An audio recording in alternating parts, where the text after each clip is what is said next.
You drill it into them. Whether they want to hear it or not, you drill it. And you keep saying, and you keep saying, and you keep praising God for what he's done. And we need to make up our own songs and put our own testimonies into it and start remembering these things.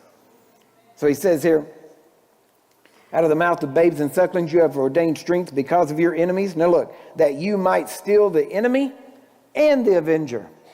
And why didn't he just say the enemy? Because people realize, do you realize this is it's directed to us today. He's saying, I'm trying to give you a clue here. If you will begin to praise, you will stop the enemy, because you have an enemy, and you'll stop the avenger. You say, okay, what's the difference? An avenger has a right to attack you. He's avenging a wrong you've done. Now, if the church would ever get a hold of that, then not only do you have an enemy, but there are times when people say, well, you don't understand, I've given the enemy the right to come in.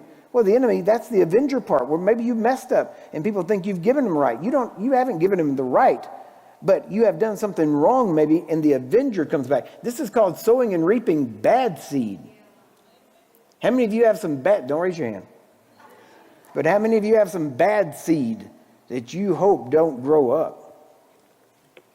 See, we need to realize God not only helps us with our good seed, but he can stop the bad seed from growing. There's some bad seed that's been planted that you're hoping you don't reap.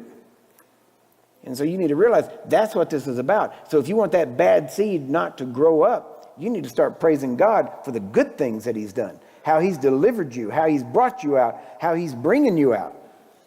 And you need to keep that in your mind. Now, one more here real quick.